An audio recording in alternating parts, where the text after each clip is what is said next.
आज मार्केट एक interesting point पे खड़ा है। सितंबर 24 से देखें तो Nifty 50 flat to mildly negative zone में ट्रेड कर रहा है। स्टिल सेंटिमेंट डबल साइडेड है। एक तरफ एफआईआईज पिछले एक साल में कंसिस्टेंट सेलिंग कर रहे हैं और दूसरी तरफ डीआईआईज उतनी ही कंसिस्टेंसी के साथ उस सेलिंग प्रेशर को एब्जॉर्ब कर रहे हैं। चलिए सुनते हैं इस पे विजय केडिया सर ने क्या कहा। पहला बात तो आप ये समझ लो, जो एफआईज का जो सेलिंग आ रहा है ना, वो आपको भी दिखाई दे रहा है, लेकिन एफआईज 3 साल से बेच रहा है भाई। एफआईज का बिक्री जो आया वो नया नहीं आया, कम से कम $50 बिलियन का एफआईज माल बेच दिया होगा यहाँ पे, ठीक है। और 3 साल के अंदर मार्केट का क्या हुआ आप ये देख लो। अभी खाली मार्केट जो घटना चालू हुआ है, खाली वो उन्होंने अक्टूबर के अंदर में शायद 1 लाख करोड़ का माल बेचा, सितंबर या अक्टूबर के अंदर में बेचा। अभी थोड़ा ये आया और तब तक मार्केट थोड़ा वीक पड़ चुका है ऑलरेडी। इस बोल कर लोग एफआईज की ज्यादा बातें करने लगे। 3 साल तक हम लोगों ने एफआईज का सामना किया है। पहला बात तो आप ये समझो। तो 3 साल में मार्केट कहां से कहां पहुंच गया भाई। 3 साल के अंदर में कई शेयर 10 टाइम्स 20 टाइम्स 30 टाइम्स हुए इन 3 ईयर 4 ईयर्स आफ्टर कोविड।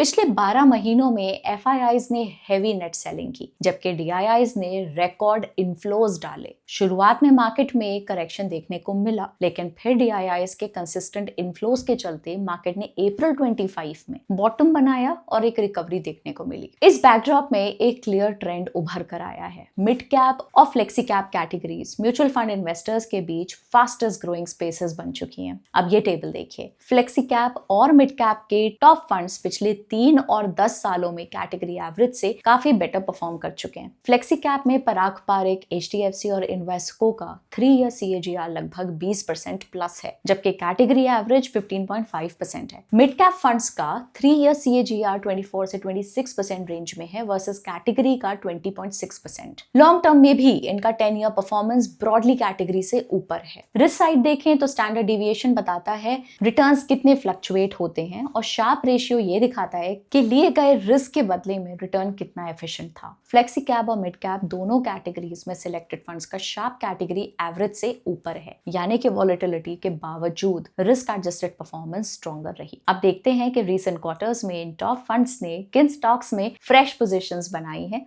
और कहां एग्जिस्टिंग स्टेक्स बढ़ाए गए हैं। Let's begin. हमारे पहले स्टॉक में एचडीएफसी फ्लेक्सी कैप फंड ने अपनी होल्डिंग जून 24 क्वार्टर में 1.39% से बढ़ाकर सितंबर 25 क्वार्टर में 2.52% कर ली, लगभग 1.8x। और ये कंपनी है आयशर मोटर्स। पिछले 3 सालों में कंपनी की सेल्स लगभग 2 गुना और नेट प्रॉफिट 3 गुना हुआ है। प्रॉफिट ग्रोथ का मेन रीजन था मार्जिन एक्सपेंशन, जो 21% से बढ़कर 25% हुए, मेनली रॉ मटेरियल कॉस्ट कम होने और ऑपरेटिंग लेवरेज के एडवांटेज की वजह से। ये 2 बिजनेस सेगमेंट्स में काम करते हैं, रॉयल एनफील्ड मोटरसाइकिल्स और वी कमर्शियल व्हीकल्स के through commercial trucks and buses. Royal Enfield middle weight motorcycle segment 250 CC और 750 सीसी पर फोकस करता है, जहां क्लासिक 350, बुलेट 350, हिमालयन 450 सीरीज जैसे मॉडल्स ऑपरेट करते हैं। रॉयल एनफील्ड का इंडिया मिड साइज सेगमेंट में फर्स्ट हाफ फाइनेंशियल ईयर 26 तक 84% मार्केट शेयर है। कंपनी के इंडिया में multiple manufacturing plants, 6 lakh motorcycles per annum capacity और 2000 प्लस प्रीमियम स्टोर्स का नेटवर्क प्रेजेंस है। Company UK, Thailand, Argentina, Brazil, Korea जैसे मार्केट्स में मिड साइज सेगमेंट के टॉप पोजीशंस में रैंक्ड है और क्वार्टर 2 फाइनेंशियल ईयर 26 में 34,364 इंटरनेशनल यूनिट सेल किए। दूसरी तरफ वी कमर्शियल व्हीकल्स वोल्वो के साथ 50-50 जॉइंट वेंचर के साथ कमर्शियल ट्रक्स और बसेस बनाता है। कंपनी के फाइनेंशियल्स देखें तो कंपनी का रेवेन्यू क्वार्टर 2 फाइनेंशियल ईयर 26 में 45% ईयर ऑन ईयर बढ़कर 6,172 CR तक पहुंच गया। ये ग्रोथ दोनों सेगमेंट्स की स्ट्रॉन्ग परफॉर्मेंस से आई, जैसे अच्छी वॉल्यूम ग्रोथ, क्योंकि रॉयल एनफील्ड मोटरसाइकिल्स की सेल्स 3,27,067 यूनिट्स तक पहुंची, जो लगभग 45% ईयर ऑन ईयर ग्रोथ थी। उसी तरफ वी कमर्शियल व्हीकल्स की सेल्स में भी 5.4% ईयर ऑन ईयर की ग्रोथ देखने को मिली, लेकिन इस क्वार्टर में एक्सपेंसेस रेवेन्यू से भी तेजी से बढ़े, जिससे मार्जिन्स पे प्रेशर आया। एज इनपुट कॉस्ट प्रेशर में थे, जहां commodity prices specially precious metals और एल्यूमिनियम एलॉयज ने मार्जिन्स पे लगभग 40 बीपीएस का इंपैक्ट डाला। साथ ही टैक्स रेट में 400 बीपीएस का इंक्रीज हुआ, जिससे नेट प्रॉफिट पर एडिशनल प्रेशर पड़ा और नेट प्रॉफिट मार्जिन 362 बीपीएस से लोअर हो गया। कंपनी की ग्रोथ आउटलुक देखें तो मैनेजमेंट का कहना है कि करंट ग्रोथ को देखते हुए नई कैपेसिटी एक्सपेंशन स्टार्ट की गई है। नेक्स्ट ईयर क्वार्टर 1 से कैपेसिटी 1.35 मिलियन यूनिट्स पर एनम से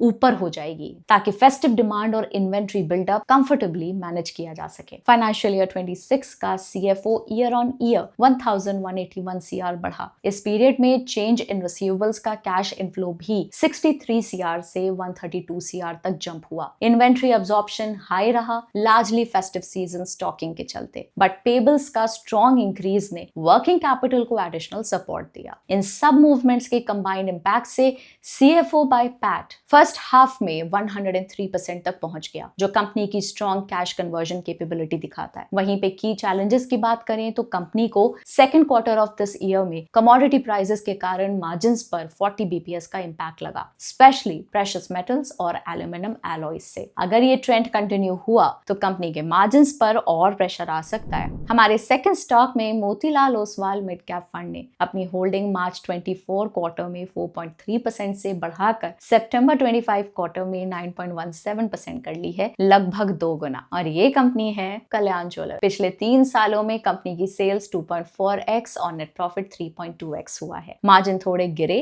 8% से 6%, मेनली रॉ मटेरियल कॉस्ट बढ़ने से। कल्याण ज्वेलर्स एक well known jewellery retail chain है जो वेडिंग्स, फेस्टिवल्स और एवरीडे वेयर के लिए गोल्ड, डायमंड और प्लैटिनम ज्वेलरी सेल करते हैं। कल्याण अपने स्टोर्स को फोको मॉडल यानी कि franchisee owned and company operated model में शिफ्ट कर रहा है, जिससे कैपिटल का प्रेशर कम होगा और मार्जिन्स बेटर होंगे। इंडिया में इसकी प्रेजेंस काफी स्ट्रॉन्ग है। सेकेंड क्वार्टर तक 300 स्टोर्स और कैंडियर के 96 स्टोर्स थे, जिसमें कंबाइंड 228 फोको स्टोर्स ऑपरेट हो रहे थे। इंडिया के बाहर भी कंपनी स्टेडली एक्सपैंड कर रही है, मिडिल ईस्ट में 38, यूएस में 2 स्टोर्स के साथ। कल्याण का ऑर्गेनाइज मार्केट में शेयर लगभग 7% है। अब इसके रिजल्ट्स को एनालाइज करते हैं। कंपनी की सेल्स 30% ईयर ऑन ईयर बढ़कर 7,856 CR रही, जिसमें फेस्टिव डिमांड और नवरात्रि पीरियड के स्ट्रॉन्ग ट्रैक्शन का बड़ा कंट्रीब्यूशन था। Operating profit 56% year on year jump करके 497 करोड़ तक पहुंच गए और OPM 5% से 6% हो गया। Margin improvement, festive demand and operating leverage के साथ साथ उनके बैकवर्ड इंटीग्रेशन पायलट की वजह से भी आया, जहां कंपनी वेंडर्स के साथ बेटर टर्म्स नेगोशिएट करके लीनर क्रेडिट पीरियड ले रही है। Margin expansion, higher other income और लोअर टैक्स रेट के चलते कंपनी का net profit 100% year on year बढ़कर 261 CR रहा। अब ग्रोथ आउटलुक देखते हैं। कंपनी क्वार्टर 4 में एक नया रीजनल ज्वेलरी ब्रांड लॉन्च करेगी, जिसमें 5 स्टोर्स अगले 12 महीनों में खुलेंगे और इसके लिए कंपनी 300 से 350 करोड़ का कैपेक्स इन्वेस्ट करेगी। मैनेजमेंट कहता है कि इस फॉर्मेट में इन्वेंट्री टर्नओवर हाई रहते हैं और ROC 16 से 18% तक मिल सकता है। ये ब्रांड उन लोकल अनऑर्गेनाइज मार्केट कस्टमर्स को टारगेट करके कंपनी के लिए एक स्ट्रॉन्ग ग्रोथ ड्राइवर बन सकता है। तो कैश फ्लो स्टेटमेंट देखते हैं पहले। फाइनेंशियल ईयर 25 में कैश फ्रॉम ऑपरेशंस 973 CR पर फ्लैट टू नेगेटिव रहा। इस पे रिसीवेबल्स और इन्वेंट्री ने प्रेशर डाला, जबकि पेबल्स ने थोड़ा सपोर्ट किया। कंपनी का CFO to net profit ratio financial year 24 के 178% से गिरकर फाइनेंशियल ईयर 25 में 141% पे आ गया। ये मेनली इन्वेंट्री बिल्डअप की वजह से हुआ और अब फर्स्ट हाफ में ये रेशियो 143% रहा। रिस्क एंड चैलेंजेस देखें तो कंपनी के लिए एक की रिस्क ये है कि गोल्ड ज्वेलरी इंडस्ट्री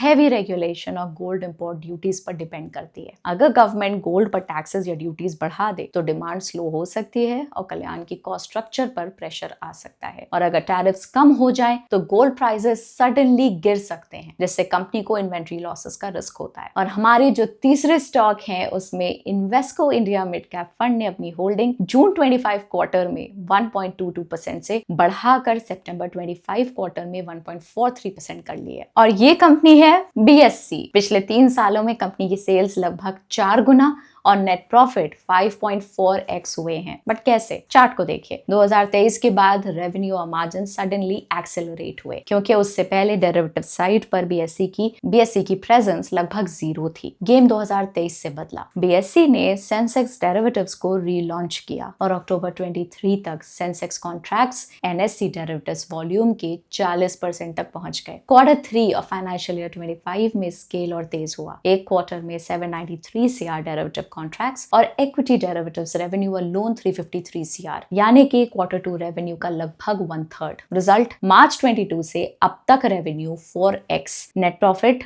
5.4x और मार्जिन भी शार्पली एक्सपैंड हुए क्योंकि mix high margin derivatives business की तरफ शिफ्ट हो गया। Q2 तक BSE एक premier shareholder owned exchange है जहां इक्विटी, डेट और म्यूचुअल फंड डिस्ट्रीब्यूशन पर वर्चुअली मोनोपोली लेवल प्रेजेंस है। बिजनेस मॉडल सिंपल है, 74% transaction based revenue F&O and equity volume से, 16% रिकरिंग रेवेन्यू जैसे treasury income on clearing and settlement funds and services to corporates और बाकी 10% value added services. Cut to Q2 of financial year 26, यहां company ने strong show किया। Sales 44% jump करके 740 CR से 1068 CR पहुंच गई। ये बूस्ट डेरिवेटिव्स के तेजी से आया जहां इंडेक्स डेरिवेटिव्स का प्रीमियम टर्नओवर 15,000 करोड़ क्रॉस कर गया और transaction charges 57% year on year बढ़े। कॉस्ट टाइट रही, टोटल एक्सपेंसेस सिर्फ 7% ऊपर और क्लियरिंग एंड सेटलमेंट कॉस्ट 41% गिरकर 108 CR से 63 CR हो गई। इसलिए ऑपरेटिंग लेवरेज सॉलिड रहा। ऑपरेटिंग प्रॉफिट 78% ऊपर और मार्जिन 1200 BPS इंप्रूव हुए। नेट प्रॉफिट में भी 61% का जंप आया। बस एक कंसर्न है, प्रॉफिट बढ़ने के बावजूद CFO कन्वर्जन वीक है। वर्किंग कैपिटल डिमांड्स हाई हैं, लायबिलिटीज एडजस्ट हो रही हैं और कुछ क्वार्टर्स में CFO by NP ratio negative तक चला गया, mainly excessive working capital pressure की वजह से। ग्रोथ पर्सपेक्टिव देखें तो मैनेजमेंट ने फर्स्ट क्वार्टर कॉल में क्लियरली बताया था कि एक्टिविटी अब नॉन एक्सपायरी डेज पर शिफ्ट हो रही है और लॉट साइजेस भी बड़े हो गए हैं। मतलब पर कॉन्ट्रैक्ट प्रीमियम ज्यादा, कॉन्ट्रैक्ट्स कम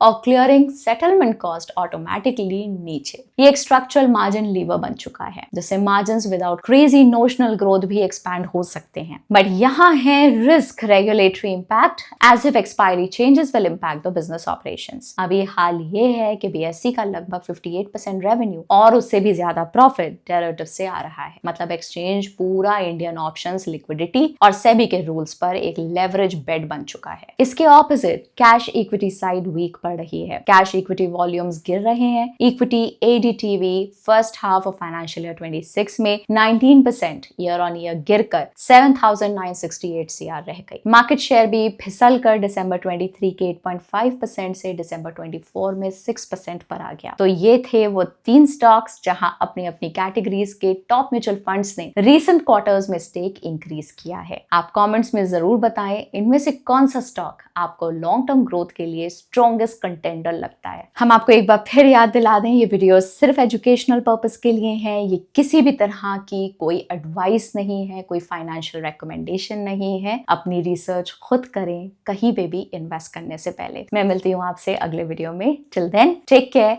हैप्पी इन्वेस्टिंग, कीप ग्रोइंग।